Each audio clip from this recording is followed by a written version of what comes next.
Assalamualaikum warahmatullahi wabarakatuh. Waalaikumsalam warahmatullahi wabarakatuh. Bismillahi walhamdulillah. Wassalatu wassalamu ala sayyidina Rasulillah wa ala alihi wa sahbihi wa man tabi'ahu wa walah. أما بعد سبحانك لا علم لنا إلا ما علمتنا إنك أنت العليم الحكيم لا حول ولا قوة إلا بالله العلي العظيم. Saudara-saudara kaum muslimin rahimakumullah, sebagai agama sempurna, Islam memberikan bimbingan kepada manusia sejak ia berpribadi, berumah tangga, bertetangga, bermasyarakat, sampai kepada berbangsa dan bernegara. Adalah benar jikalau dalam ayat ketiga surah Al-Maidah Allah subhanahu wa ta'ala berfirman, Al-yawma akmaltu lakum dinakum wa atmamtu alaikum ni'mati waraditu lakumul Islam madina. Pada hari ini telah aku sempurnakan bagimu agamamu. Sempurna dalam arti bahwa nilai-nilai Islam menyentuh seluruh kegiatan hidup manusia, sejak dari yang sekecil-kecilnya sampai kepada yang sebesar-besarnya. Wa atmamtu alaikum ni'mati, aku cukupkan nikmatku kepadamu, waraditu lakumul Islam madina, dan aku ridhoi Islam sebagai agama bagimu. Pada pertemuan kali ini kita akan membicarakan cuplikan kecil dari bagaimana hak-hak hidup bertetangga menurut ajaran Islam. Seperti yang kita maklum bahwa secara zahir tetangga adalah orang yang paling dekat hidupnya dengan kita. Apalagi jikalau kita adalah perantau, walaupun hakikatnya seluruh manusia di permukaan bumi ini adalah perantau. Tapi perantau dalam artian kita jauh dari kampung halaman tempat di mana kita dilahirkan, jauh dari ayah bunda, keluarga, sanak famili, dan handai tolan. Tidak selamanya hidup ini berjalan mulus. Kadang kita berhadapan dengan hal-hal yang tidak menyenangkan. Kadang kita bertemu dengan hal-hal yang tidak kita harapkan. Tentu bukan orang dari kampung yang datang menolong kita lebih dahulu, melainkan tetangga sebelah menyebelahlah barangkali yang akan melaksanakannya. Banyak orang merasa senang tinggal dalam satu lingkungan oleh karena ia mempunyai tetangga-tetangga yang sesuka hidup sosial, bermasyarakat, hormat menghormati, dan lain sebagainya. Tetapi tidak jarang orang merasakan lingkungannya sebagai neraka oleh karena tidak ada tetangga-tetangga yang dapat diajaknya untuk hidup bersosial. Demikian besar perhatian Islam terhadap hak-hak bertetangga ini, sehingga melalui hadis dari Abi Suraij Al-Khuzai, Rasulullah sallallahu alaihi wasallam bersabda, "Man kana yu'minu billahi wal yaumil akhir falyuhsin ila jarihi." Rawahul Bukhari wa Muslim. Beliau bersabda, barang siapa yang beriman kepada Allah dan hari akhir, hendaklah ia berbuat baik kepada tetangganya. Iman kepada Allah dan hari akhir dijadikan taruhan untuk memberikan stres agar kita bisa berbuat baik kepada tetangga. Dengan kata lain, hanyalah orang yang beriman kepada Allah dan hari akhir saja yang akan bisa berbuat baik kepada tetangganya. Kalau demikian masalahnya, bagaimana cara berbuat baik kepada tetangga? Dengan kata lain, apa hak-hak dalam kehidupan bertetangga itu? Melalui hadis yang diriwayatkan oleh Amru ibnu Shu'aib Rasulullah pernah bertanya kepada para sahabat di satu hari, "Atadruna ma haqqul jar?" Saudara-saudara, tahukah kamu apa hak tetangga itu? Beliau sendiri kemudian menjawab, pertama, izasta'ana bika a'antahu. Apabila ia minta tolong kepadamu, hendaklah kamu memberikan pertolongan kepadanya. Ini merupakan hak di dalam kita bertetangga. Apabila orang datang minta tolong kepadamu dan kamu memang berada dalam satu posisi yang sanggup memberikan pertolongan, janganlah berat tangan untuk menolongnya. Sebab biasanya di dalam kehidupan bermasyarakat, jika kita tidak sanggup menghormati orang lain, jangan berharap orang lain akan mau menghormati kita. Jika kita berat tangan untuk memberikan pertolongan kepada orang lain, suatu saat bila kita mendapat kesulitan pun, jangan terlalu berharap bahwa orang lain akan mau juga menolong kita. Bagaimana sikap kita, begitulah biasanya sikap orang lain kepada kita. Saudara-saudara kaum muslimin rahimakumullah, adat hidup adalah tolong menolong. Kewajiban kita adalah menolong tetangga. Tetapi sebagai tetangga pun, apabila kita minta tolong kepada orang lain, hendaknya dalam batas-batas ukuran yang memang orang lain itu mampu menolongnya. Sesuatu yang kita memang berada di luar kesanggupan kita mengerjakannya. Jangan lalu menjadikan orang yang menolong kita sebagai satu andalan. Sebab biasanya sekali ditolong langganan. Setiap datang kesulitan, ke situ lagi kita lari. Manusia pada waktu-waktu tertentu punya juga titik jenuh. Ya, kalau duitnya lagi ada, pikirannya lagi enteng, napasnya lagi lega, mungkin dia mau menolong orang. Sekali, 2 kali masih juga ditolong, 3 kali barangkali juga mungkin, 4 kali ke atas mukanya udah rada butek.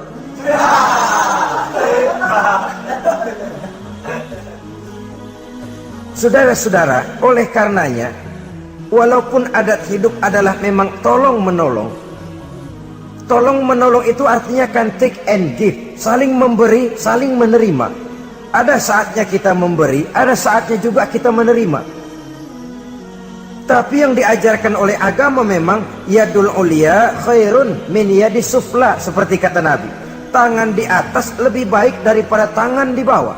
Artinya yang menolong posisinya lebih baik daripada orang yang meminta pertolongan.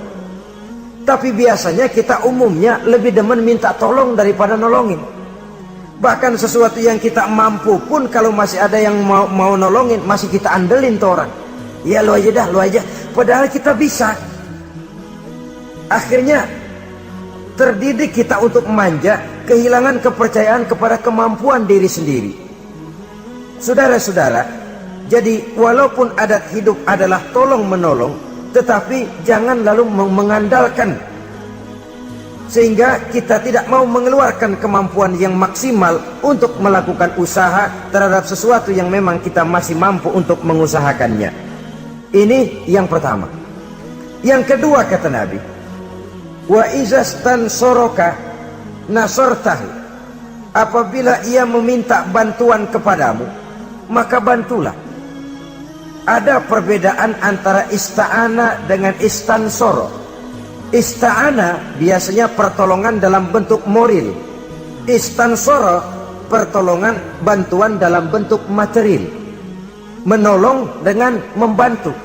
Membantu kelihatannya lebih real, lebih nyata. Menolong bisa secara moral.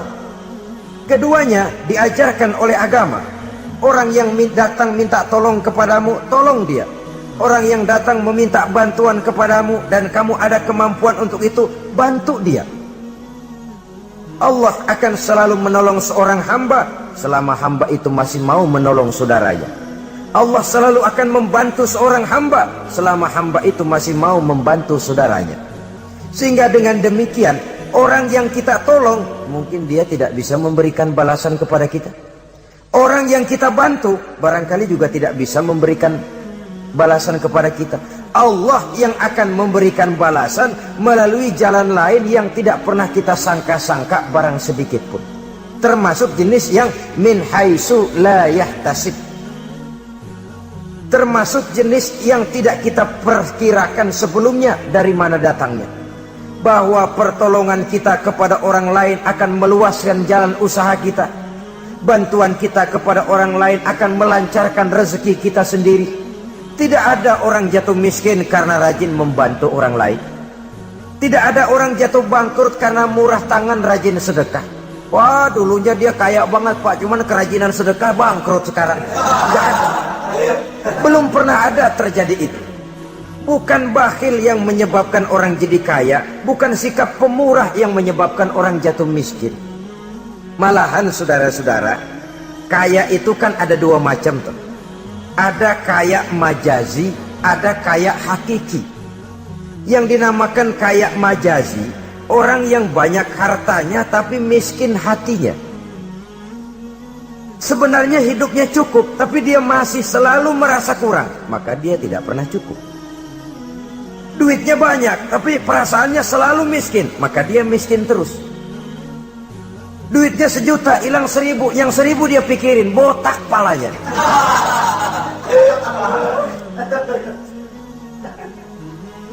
Harta dia cukup, hati dia miskin. Itu yang disebut kaya majazi. Cuma kaya dalam arti kulit luarnya saja. Bahkan kadang-kadang dia sendiri tidak bisa menikmati kekayaannya. Jangankan orang lain, dirinya sendiri tidak bisa menikmati kekayaannya. Konon lagi akan memberikan bantuan kepada orang lain. Duitnya banyak, nah saban sehari makan sama pala gesek mulu.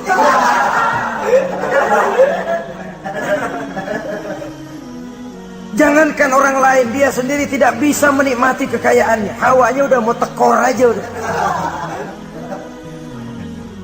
Saudara-saudara, lah yang dinamakan kaya hakiki, orang yang kaya hatinya, ini sumber kekayaan. Kalau dalam suasana keadaan hidup yang sekarang ini kita sudah merasa kaya, alhamdulillah, inilah yang diberikan Allah kepada kita.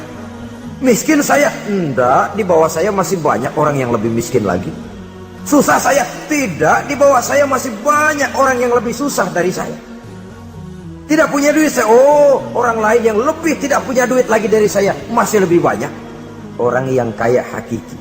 Dari sini kekayaan berangkat, dari sini kekayaan dimulai. Oleh karena itu, biarin duit kita banyak asal hati kita kaya, nggak apa-apa. Daripada duit nggak punya, hati melarat, dah susah kemana-mana. Kesono sumpok kemari sempit. Saudara-saudara, jadi oleh karenanya bantuan kita kepada orang lain akan melancarkan rezeki kita. Pertolongan kita kepada orang lain akan memudahkan usaha kita. Yakinlah itu. Karena Allah tentu tidak buta. Allah tentu maha adil. Allah tentu maha bijaksana. Tidak ada ruginya orang yang menolong orang lain. Walaupun kadang-kadang kan air susu dibalas air tuba. Kadang-kadang ada istilah, gua nolongin anjing kejepit. Susah ditolongin, begitu senang nginjek. Kadang-kadang tahu begitu. Itu perasaan manusiawi kita sebenarnya. Perasaan manusiawi kita. Tapi sesungguhnya walaupun kebaikan kita dibalasnya dengan kejahatan, Allah kan tidak buta. Allah kan adil. Akan datang kebaikan-kebaikan dari arah lain meliputi kehidupan kita. Karena itu jangan pernah menyesal untuk berbuat baik. Jangan pernah menyesal untuk berbuat baik. Saudara-saudara kaum muslimin rahimakumullah. Jadi yang kedua, apabila dia meminta bantuan kepadamu, bantu. Andai kata belum bisa, ya dengan kata-kata. Kata-kata itu juga sudah meringankan kesulitan orang. Kadang-kadang sudah membantu enggak, ngomong enggak enak lagi. Ini namanya orang udah jatuh kita tibanin ember.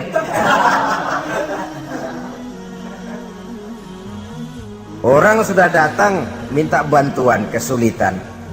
Sudah gitu udah enggak kita kasih. Ngomong kita pahit bener. Potongan lu mau minjem duit apa ada harapan ganti.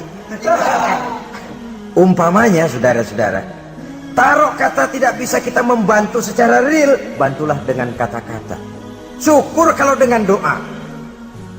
Saat ini barangkali saya belum bisa bantu, mudah-mudahan dari tetangga lain barangkali bisa bantu, karena saya sendiri dalam posisi yang sedang agak sulit umpamanya. Bantulah dengan kata-kata, dengan doa, setidaknya dengan harapan. Sehingga orang pulang walaupun tidak mendapatkan apa yang tidak dia ingin, apa yang dia inginkan tidak didapatkan, tapi setidaknya hatinya tidak terlalu sakit. Dua, yang ketiga, wa inistaqradoka aqradtahu, apabila dia meminjam kepadamu, pinjami dia. Apabila dia meminjam sesuatu kepadamu, pinjami dia. Meminjam, istilah hidup kan ada, memang kita tutup lubang gali lubang. Gak selamanya orang selalu ada. Makin kaya ya makin besar urusannya, makin banyak duitnya ya makin banyak pengeluarannya. Bisa jadi loh orang yang punya duit 10.000 lebih tenang daripada yang punya duit 100.000. Kenapa? Dia punya duit 100.000 lah, urusannya 200.000. Tapi dia punya duit 10.000 lah, jajannya cuma bakso anteng. Bisa jadi orang yang punya duit 10.000 lebih tenang daripada yang 100.000 itu tadi. Kenapa?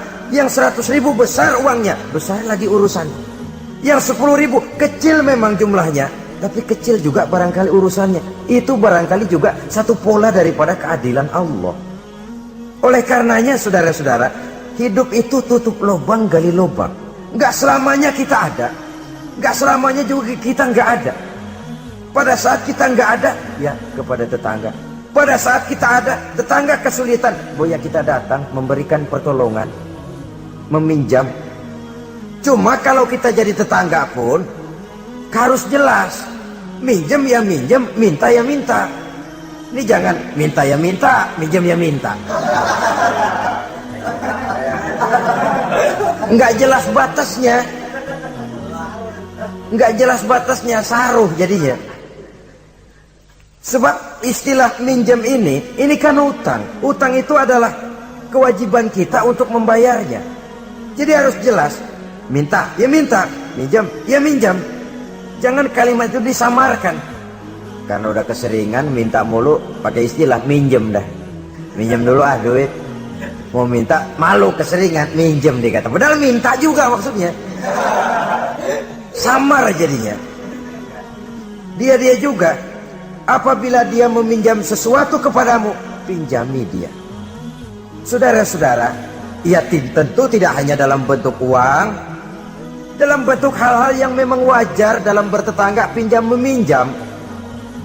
Teriskaan umpamanya tuh, lalu pisau, apa gunting, apa-apa. Tapi tentu terbatas kepada, jangan yang milik-milik pribadi pinjam meminjam istri umpamanya. Itu tentu malah mal'un, terlaknat dalam agama, itu tidak ada. Umpamanya, ini gue lagi halangannya, gue pakai dulu lah punya.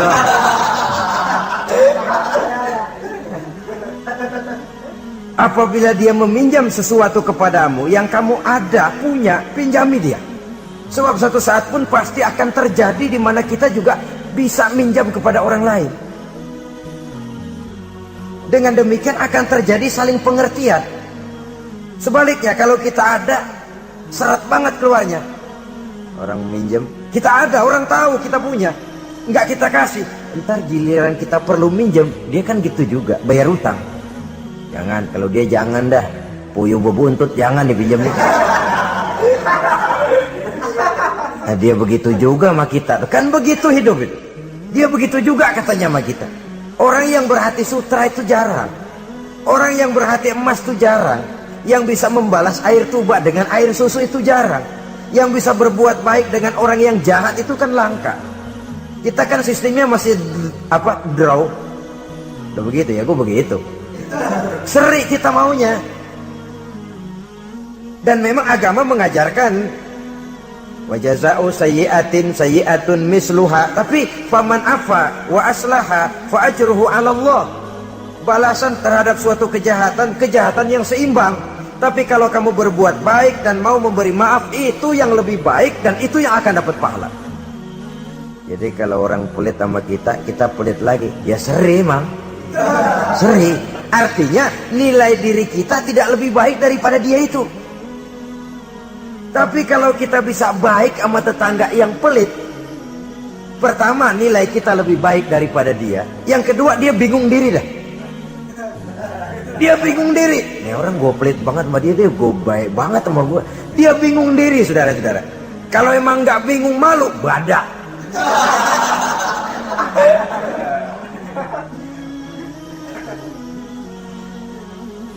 Berbuat baik kepada orang yang tidak baik kepada kita. Bersilaturahmi dengan orang yang marah sama kita. Wah, itu ajaran terpuji sekali. Memberi orang yang mencegah kita. Bersilaturahmi dengan orang yang memutuskan hubungan dengan kita. Kita sih tahu dia marah banget sama kita, cuman kita pura-pura nggak tahu aja. Kita anggap dia nggak marah sama kita. Ketemu tetap assalamualaikum, mau kemana? Perkara dia mau nyaut apa enggak itu bukan soal, tapi kita sudah menunjukkan nilai bahwa kita lebih baik dari dia. Aku nanya kok sama kau, aku lebih baik dari kau. Tapi itu jangan lalu timbul. Jangan lalu timbul perasaan tuh kan, gua kan, tuh ya. Jangan. Dengan berbuat itu kita hanya ingin membuktikan bahwa kita tidak sama kok dengan dia. Dia boleh marah sama saya, tapi saya nggak bisa marah sama dia. Dia boleh pelit sama saya, tapi saya nggak bisa kok pelit sama dia seperti dia pelit kepada saya. Dia boleh memutuskan silaturahmi dengan saya, tapi saya nggak bisa kok begitu. Dengan begitu kita sudah menunjukkan satu posisi bahwa kita lebih baik daripada dia. Tapi kan langka yang begitu, umumnya yang enak kan draw, tos-tosan. Saudara-saudara kaum muslimin, jadi izastakrodoka akrotahu, apabila ia meminjam sesuatu kepadamu dan kamu ada kemampuan, ada yang akan kamu pinjami, pinjamkan dia.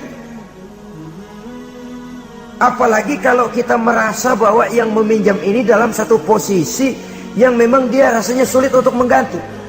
Lebih baik sudah diniatkan sedekah saja, diikhlaskan. Sudahlah bu, nggak usah pinjam, saya bantu saja. Daripada nanti jadi beban lagi, sudah saya ikhlaskan, saya bantu. Itu yang lebih istimewa.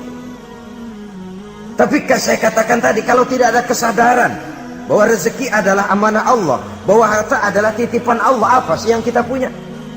Seperti kita lahir ke dunia, begitulah kita akan masuk ke liang kubur. Cuma kelebihannya kain putih saja. Selebihnya tidak ada lagi. Sebagaimana kita lahir ke alam dunia ini, begitulah kita akan meninggalkan alam dunia ini. Jadi yang kita jaga kukuh-kukuh, yang kita bentengi, yang kita bakhil karenanya, sedikit pun tidak akan pernah kita bawa. Kecuali kalau dia, saya katakan tadi, kita infakkan di jalan yang diridhoi Allah, termasuk menolong orang. Ada juga lagi nih, minjemin tapi nyakitin. Rentenir namanya. Pakai perjanjian. Minjam 10 pulang 15. Itu sama juga nyekek leher. Karena itu rentenir sangat dicela dalam ajaran agama. Mencari orang-orang susah, menolong, tapi di belakang menolong menjerat, sehingga utangnya itu lalu beranak. Giliran gak mampu aja, tanah orang digetek. Mungkin gak mampu, rumahnya ditarik. Habis dah. Saudara-saudara kaum muslimin, akhirnya yang melarat semakin bertambah kemelaratannya. Itu yang keempat. Maksud saya yang ketiga. Yang keempat, saudara-saudara, wa iniftaqara utta alaihi, apabila dia miskin. Maksud miskin di sini kesusahan. Utta alaihi, tengokin orang yang kesusahan. Saudara-saudara, ini bahkan yang dicontohkan lebih diutamakan oleh Nabi. Kalau orang susah yang sakit, lebih diutamakan untuk ditengokin. Kenapa? Udah jelas langka yang nengokin, langka yang nolongin. Mau berobat susah, ke dokter juga sulit. Tapi kalau orang kaya sakit, dokter dia bisa telepon, apotek dia bisa telepon. Nggak ada duit, dia bisa bayar pakai kredit card. Orang miskin sakit, boro-boro manggil dokter. Kadang-kadang mantri juga nggak mampu dia panggil. Sehingga dengan demikian apabila ia mendapat kesulitan, tengokin. Jangan berat langkah untuk menengoki orang yang memang mendapat kesulitan itu. Sebab kalau tidak, maka nanti pada suatu saat bila kita yang mendapat kesulitan, orang akan berat juga kakinya untuk nengoki kita. Kita biasanya kalau orang kayaan aja dikit dapat kesulitan, dok kayak besan yang nengokin dah. Yang mau setor muka, yang mau jilat macam-macam.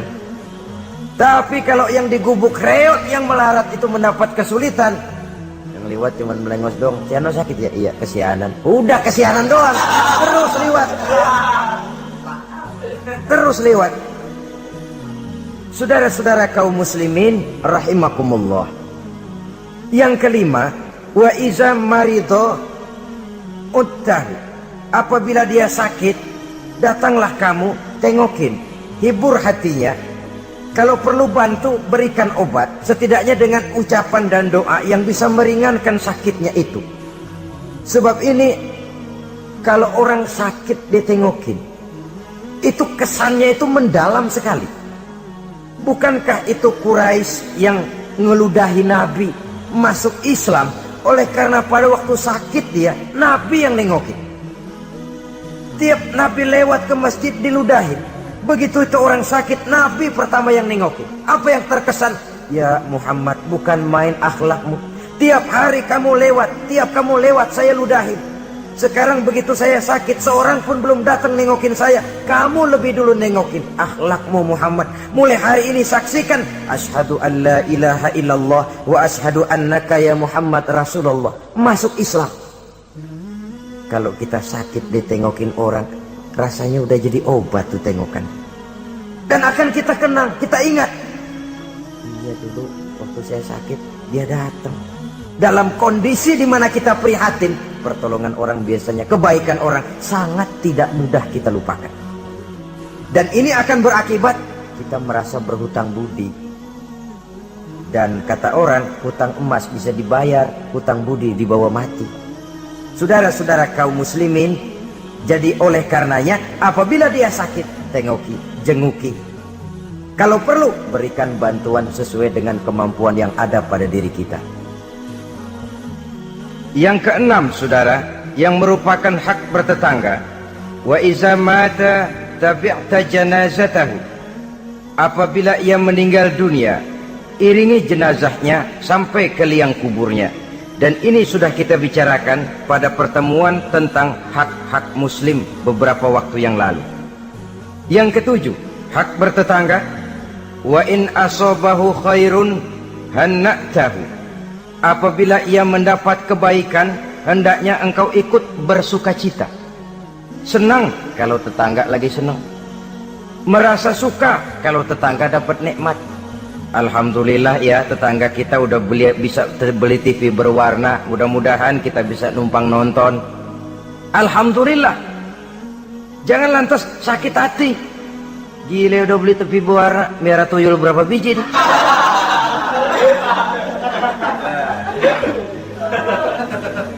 Sebab umumnya kan begitu. Kalau kita ada, orang selidikin dukunnya. Kalau kita kebelangsak, orang surakin.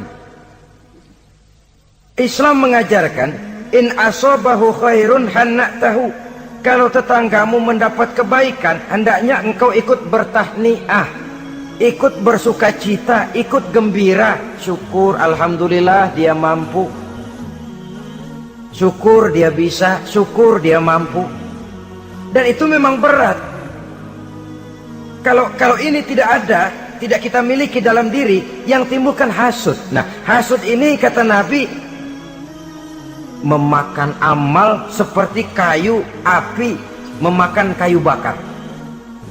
Hasud menyantap amal seseorang seperti api memakan kayu bakar.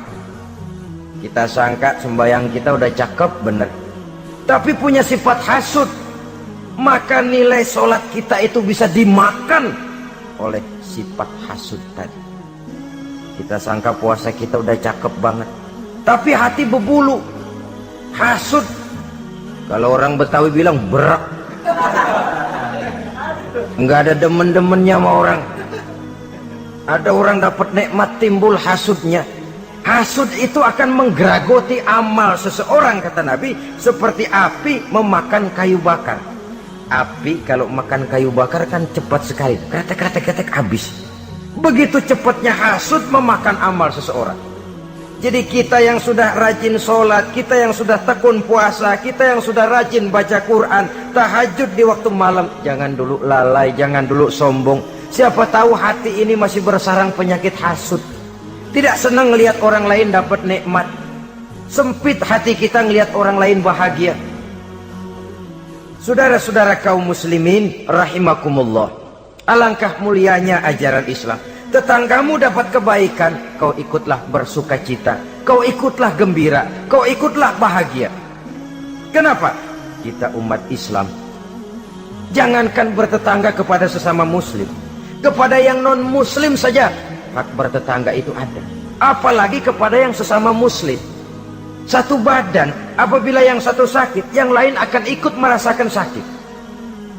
Sering dicontohkan, badan kita, saudara jalan tengah malam, asik jalan, jempol kesandung akar nangka, beletak. Kontan begitu ibu jari tersandung, darah keluar, mulut bilang aduh, pala ikut pusing, mata nangis. Nggak usah pakai nunggu undangan. Nggak ada ibu jari tersandung, mulut bilang sama mata, nangis lu, mata sakit nih.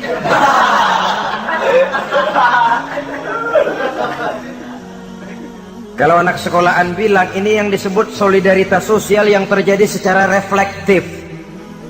Begitu tetangga senang, kita ikut senang. Tetangga susah, kita ikut susah. Reflektif. Sehingga dengan demikian kita ini bagaikan satu badan. Apabila yang satu sakit, yang lain ikut merasakan sakit. Lebih dari sekedar darah, ras, kita diikat dengan akidah. Dari akidah yang sama lahirlah rasa kesamaan, kesetiakawanan sosial istilah sekarang ini. Sehingga kesenjangan bahwa yang kaya makin kaya, yang miskin makin bangkrut tidak akan makin memuncak. Ya memang bahwa penduduk dunia selalu ada yang miskin, ada yang kaya, itu nature, sunnatullah, emang dari sononya udah begitu. Kalau semua orang kaya, ya tidak ada yang miskin. Semua orang miskin, ya tidak ada orang kaya. Logikanya, seseorang dinamakan kaya karena ada yang miskin. Orang disebut miskin karena ada yang kaya. Kenapa dia bilang kita bilang dia miskin? Kita ukur dari yang kaya. Kenapa kita bilang dia orang kaya? Kita ukur dari yang miskin. Jadi mestinya orang kaya itu terima kasih kepada orang miskin. Sebab kalau tidak ada orang miskin, orang kaya tidak ada. Saudara hadirin yang saya hormati, jadi dengan demikian etik dalam kehidupan bertetangga menurut ajaran Islam, apabila tetanggamu mendapat nikmat, kau ikut bersyukur. Kan langka yang begini nih. Yang ada yang enak banget emang kita katain. Kita katain. Atau paling tidak kata-kata yang enggak enak. Lihatin aja jamu kemana. Lihatin gitu. Segitu enggak senengnya lihat orang lain dapat nikmat. Yang kedelapan, lawanannya, wa in asobathu musibatun azzaitahu. Apabila ia mendapat kesulitan, azzaitahu, kamu hendaknya ikut bertakziah, ikut berduka cita. Dia mendapat kesulitan, kita ikut berduka cita. Kesulitan yang paling ringan sekalipun. Radionya hilang, televisinya hilang, istrinya umpamanya hilang. Umpamanya.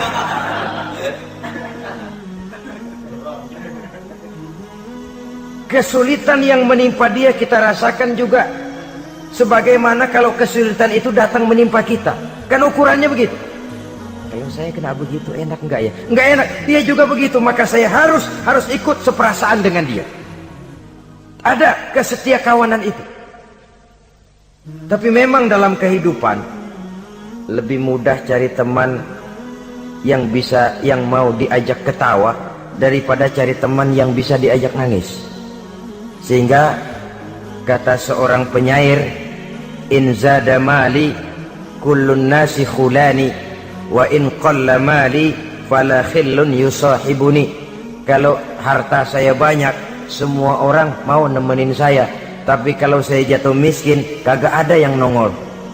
Kalau kita lagi basah nih, rezeki lagi lancar, yang tumben ketemu ngaku encing sama kita. Iya lah, gua encing lu ini. Ketemu baru itu encing katanya. Tapi begitu kita bangkrut, melarat, bangpak, rusak, laler, gak nemplok. Laler sekarang tahu juga orang susah rupanya. Begitulah kehidupan sesungguhnya, tapi tidak begitu yang diajarkan oleh agama. Saudaramu, tetanggamu mendapat kesulitan, kau hendaknya ikut juga berduka cita. Jangan senyum di atas penderitaan orang lain, jangan menari di bangkai orang lain, jangan tertawa di atas tangisan tetangga, jangan asal senang sendiri. Karena itu pernah dicontohkan, kebebasan kita hakikatnya dibatasi oleh kebebasan orang lain. Kebebasan mutlak tidak ada. Kalau saya beli radio, kalau saya berpikir menurut saya sendiri, radio gue, yang beli gue, pakai duit gue setel di rumah gue, sekeras-kerasnya, ada apa malu pada? Itu kan kalau menurut saya. Tapi tetangga sebelah saya kan juga mikirnya begitu. Mata gue, yang ngantuk gue tidur di kamar gue, ngapa suara radio lu masuk kemari?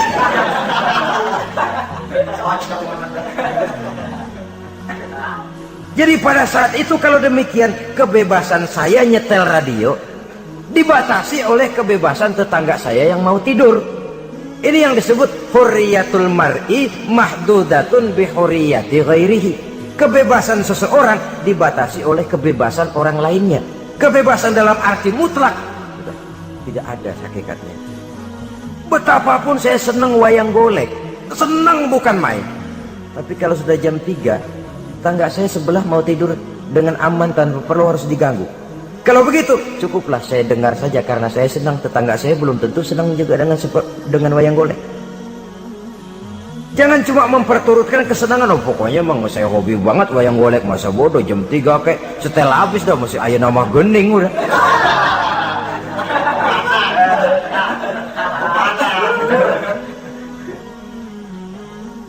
Baiklah saudara-saudara, jadi yang ke-9 sekarang, wala tastazillu alaihil bina fatahjubu anhu rihu illa biiznihi. Jangan meninggikan, jangan melebihkan bangunan sehingga menutup jalan angin kecuali dengan izinnya. Nah, ini yang sering terjadi. Kadang-kadang, lah tanah gua, emang apa gua bangun diri di atas tanah gua. Kadang-kadang pas-pasan bangun tembok di tembok orang. Kadang-kadang tembok orang aja pakai dapur. Ya kalau dengan izin sih nggak jadi soal. Boya dikasih jarak begitu. Kadang-kadang ngambil pas sehingga jatuhnya air genteng kita ke tanah orang lain. Itu pun kalau tidak dengan izin orang yang bersangkutan, itu sudah mengganggu hak bertetangga. Saudara-saudara, begitu etisnya Islam melindungi hak-hak orang lain, sehingga jalan angin saja kalau orang lain jadi sumpah, itu sudah mengganggu etika bertetangga.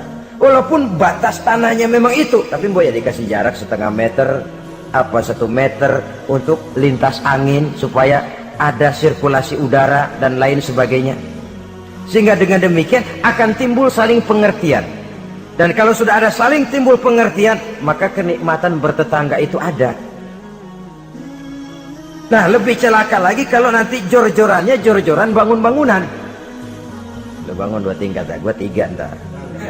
Yang sebelahnya 4, yang sebelahnya 6. Kalau sudah begitu, apalagi motifnya untuk menunjukkan bahwa saya lebih hebat dari tetangga sebelah, kita akan terjebak kepada alhaakumut takatsur hatta zurtumul maqabir. Lalai oleh karena berlomba memperbanyak itu saja. Kebanggaan materi, kebanggaan terhadap sesuatu yang kalau kita kembali menghadap Allah tidak akan pernah kita bawa. Itu yang kita agulkan. Kebun saya, mobil saya, tanah saya, pabrik saya. Tidakkah juga dia bertanya, kalau saya mati, apa yang akan saya bawa? Pabrik itu, kebun itu, peternakan itu akan ikutkah bersama saya ke liang lahat? Kebanggaan material, karena itu sering melahirkan status sosial, dikejar-kejar orang. Tapi kebanggaan moral, yaitu bekal yang cukup di saat kembali kita menghadap Allah, memang tidak kelihatan, jadi dia tidak bisa jadi status simbol yang melahirkan kebanggaan. Yang ke-10, wala tu'zihi, jangan menyakiti tetangga, baik dengan ucapan ataupun juga dengan perbuatan. Ucapan ataupun perbuatan. Wa idza ishtaraita fakihatan fa'ahdilahu, apabila kamu membeli buah-buahan, bagi tuh tetangga, bagi tetangga. Wa illam taf'al, kalau memang tidak bisa membagi, belinya juga pas-pasan, boro-boro bagi, ngatur anak sendiri juga bingung. Duren atu anak 6 bagaimana ini? Umpamanya boro-boro bagi untuk jatah anak sendiri kita bingung. Wa illam taf'al, kalau memang kamu tidak bisa bagi, fa adkhil hasirron, jangan demonstratif, bawa ngumpet-ngumpet jalan belakang kek. Jangan diteng-teng tuh duren di hidung tetangga. Duren, oi, duren. Fa'adkhil hasirran, bawa masuk ngumpet-ngumpet. Wala yakhruju biha waladuka liyaghizu biha waladahu. Nah ini anak. Kita bawa ngumpet masuk, tapi anak kita juga dipesan, kan di rumah aja dah, gak enak sama tetangga. Jangan malah anak kita ajukin, disuruh lu bawa pergi makan di depan anaknya.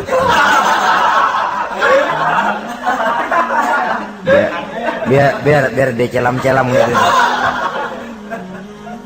Karena itu tentu akan menyakiti perasaannya. Apalagi kalau dia lihat, ya tetangga kita sih mungkin nggak minta, tapi etisnya kan begitu, etisnya. Kok kayak hidup sendirian sih, bawa rambutan sekarung, sebelah kayak kebagian dikit, enggak, apa dimakan semua sekarung? Orang berpikir begitu. Dia mungkin nggak, jangankan minta, berharap pun enggak, tapi etisnya bertetangga itu. Kalau kau membeli buah-buahan, bagi tetanggamu, hadiahkan tetanggamu. Andai kata tidak bisa dilakukan itu, jangan demonstratif. Saudara-saudara, bukankah ini pada hakikatnya menjaga perasaan? Karena bertetangga itu peka sekali. Apalagi bagi kita yang tinggal di perkampungan dengan perumahan yang rapat, atau di komplek-komplek di mana persaingan kelihatannya dalam satu level itu begitu menyolok. Kadang-kadang status suaminya, pegawainya sama, golongannya sama, tapi sebelah punya kulkas, sebelah enggak, murug. Sebelah TV-nya berwarna, sebelah hitam putih, meriang. Sebelah beli motor, sebelah enggak, bengek. Sering terjadi hal semacam itu, menimbulkan psikosomatik. Itu sering diceritakan, dibakar oleh perasaannya sendiri. Tinggal lagi di komplek, di mana kelangsungan kehidupan kelihatan betul sehari-hari. Sering terjadi, tangganya sebelah beli motor, yang sebelah meriang. Besokannya beli kulkas, dia bikin gawat, masuk rumah sakit. Di rumah sakit dengar tetangganya beli mobil, mati.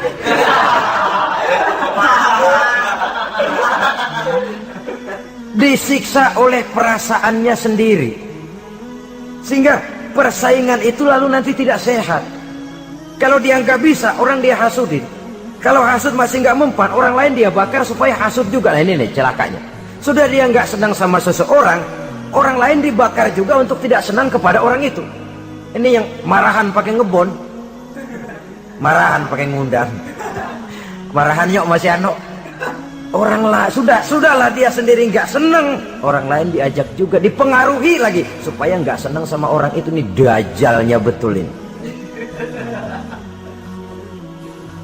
Mestinya bahkan etisnya, kalau kita nggak seneng kepada orang, cukup kita. Orang lain malah, oh dia baik kok, baik. Tapi kok kamu, ya saya cuma kebetulan, dia baik kok, silahkan aja. Mestinya malah begitu. Ini yang terbalik tidak. Kita kalau sudah nggak seneng sama orang, ngerambat. Jangan deketin dia. Ajak lagi sana, gosok lagi, gosok. Habis orang digosokin, supaya nggak seneng juga sama kita. Lah yang digosok kayak batu cincin lagi, mau aja. Batu cincin apa tikus budek tuh, nggak ngerti apa-apa, nggak ngerti urusan junturungan, hayo aja. Saudara-saudara kaum muslimin, begitu perhatian Islam di dalam menjaga perasaan bertetangga.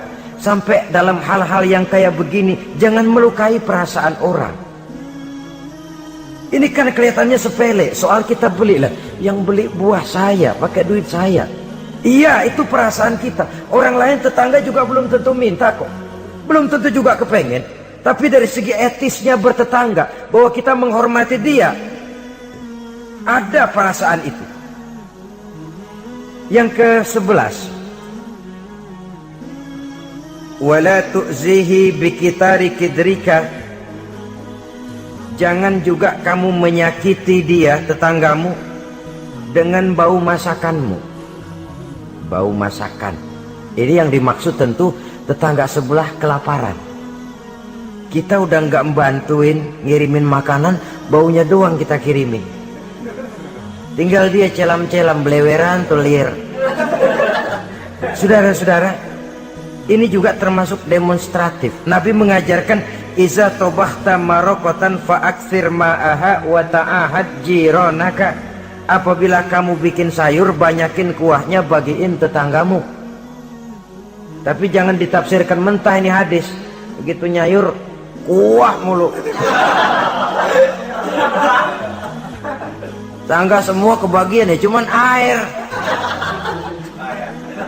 Ya tidak berarti harus ditafsirkan secara mentah demikian itu, saudara-saudara. Tapi ini ada kaitannya dengan yang ke-11 tadi, bahwa menjaga perasaan bertetangga. Kemudian pertanyaan ini ditutup oleh Nabi, summa qala atadruna ma haqqul jar. Sudah tahukah kamu apa hak tetangga itu? Wallazi nafsi biyadihi la yuballighu haqqal jar illa man rahimahullah. Demi yang jiwaku berada di tangannya, demi Allah, orang sulit untuk memberikan hak tetangga, untuk menyampaikan hak tetangga, kalau bukan dengan rahmat Allah. Sebab hanya rahmat Allah itu yang datang di hati kita. Kita bisa menolong orang lain, kita bisa membantu orang lain. Kalau tidak ada rahmat Allah di hati sini, sulit loh, berat nolong orang itu. Kalau tidak ada rahmat Allah di sini, orang lain dapat kesenangan, kita ikut gembira, itu sulit. Kalau tidak ada rahmat Allah di sini, orang lain dapat musibah, kita merasa juga dapat musibah, sulit. Hanya orang yang di hatinya ada rahmat Allah yang punya perasaan seperti itu. Itu Nabi sumpah, wallazi nafsi biyadih, demi Allah yang jiwaku berada di tangannya. Yang bisa menyampaikan hak tetangga hanyalah orang yang memang dapat rahmat dari Allah Subhanahu wa ta'ala. Dia minta tolong, kita tolong. Dia minta bantuan, kita bantu. Dia minjam, kita berikan pinjaman. Dia miskin, kita tengoki. Dia sakit, kita jenguk. Dia meninggal, kita iringi jenazahnya. Dia dapat kebaikan, kita ikut gembira. Dia dapat kesulitan, kita ikut bersedih. Kita yang mendapat nikmat, sedikit kita bagi dia. Kita berikan kenikmatan. Kalau bukan rahmat Allah, rasanya sulitlah untuk berbuat seperti itu. Hanya dengan rahmat Allah. Dan oleh karena dengan rahmat Allah, maka rahmat itu tidak diberikan kepada setiap orang. Artinya, walaupun kita setiap orang barangkali tahu tentang hak bertetangga seperti ini, tapi tidak setiap orang bisa menjalani hak-hak bertetangga seperti ini. Saudara-saudara kaum muslimin rahimahullah, akhirnya kita manusia sebagai zon politikan, makhluk sosial, yang memerlukan keberadaan orang lain, kita menyadari tidak seorang pun di antara kita yang sanggup memenuhi keperluan hidup kita secara sendirian. Kita perlu orang lain, sebagaimana orang lain juga memerlukan kita. Oleh karena itu, mengukur orang lain dengan diri sendiri merupakan satu cara untuk menegakkan hak-hak bertetangga. Kalau saya digituin enak nggak? Nggak enak. Orang lain juga begitu. Kalau saya diginiin enak nggak? Enak. Orang lain juga begitu. Apa yang tidak enak terjadi pada diri kita, tentunya akan tidak enak juga jika terjadi pada diri orang lain. Sepanjang itu yang jadi barometer, kita tidak akan merasa benar sendirian. Sebab orang benar itu bagus, tapi merasa benar itu yang jelek. Orang pintar itu baik, tapi merasa pintar itu yang jelek. Sebab tatkala kita merasa bahwa kita benar, sebenarnya bahwa kita paling benar, sebenarnya iblis sudah masuk ke dalam hati kita. Ditumbuhkannya sikap ujub, menganggap remeh orang lain, menganggap enteng orang lain, merasa dihinggapi oleh penyakit superioritas kompleks, kata orang.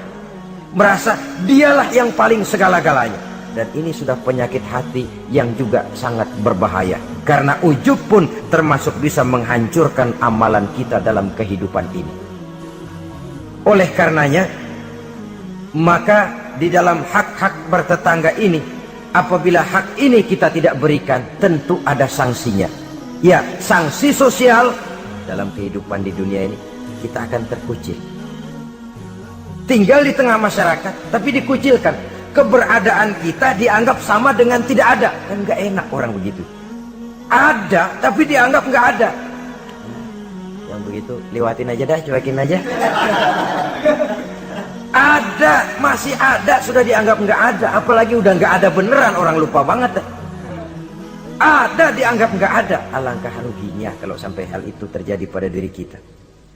Keberadaan kita, eksistensi kita ini, kalau bisa memberikan warna dan dampak dalam kehidupan, keberadaan kita itu diakui oleh lingkungan.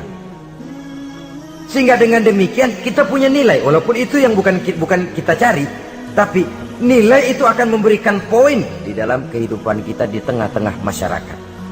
Jangan lupa, masyarakat punya hukum yang tidak tertulis, tapi kekuatannya lebih kuat dari hukum tertulis. Kejam, sehingga orang bilang sekali arang tercoreng di dahi, selamanya akan selalu dikenang.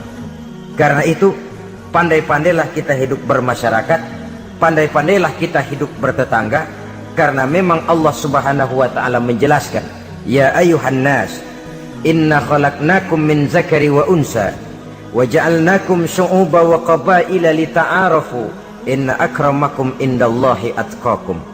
Wahai manusia, sesungguhnya telah kami jadikan kamu dari laki-laki dan perempuan. Kami jadikan kamu bersuku-suku dan berbangsa-bangsa, tidak untuk berpecah belah, tidak untuk saling silang, tidak untuk bersengketa, tidak untuk memusuhi dan menumpahkan darah, saling menghina, meremehkan dan mengentengkan orang lain. Tujuan kamu diciptakan dari laki-laki dan perempuan, bersuku-suku dan berbangsa-bangsa, tidak lain lita'arafu, agar kamu saling mengenal satu sama lain. Saling mengenal, bukan saling tidak mengenal. Jangan sampai terjadi tidak mau saling mengenal. Quran memberikan peringatan, tujuan penciptaan laki-laki perempuan, bersuku-suku dan berbangsa-bangsa, tidak lain adalah agar kita satu dengan yang lain saling mengenal. Inna akramakum indallahi atqakum. Yang paling mulia bukan yang rumahnya paling bagus, yang paling mulia bukan yang kendaraannya paling hebat, yang paling mulia bukan yang hartanya paling banyak. Inna akramakum indallahi atqakum. Yang paling mulia di antara kamu dalam pandangan Allah adalah orang yang paling bertakwa kepadanya. Ke arah itu kita berjalan, dan ke arah itu kita membina kehidupan bertetangga, menjadi tetangga yang bertakwa kepada Allah Subhanahu wa ta'ala. Semoga Allah memberikan rahmatnya kepada kita bersama, sehingga di hati ini ada kesadaran untuk memperhatikan tentang hak-hak bertetangga ini.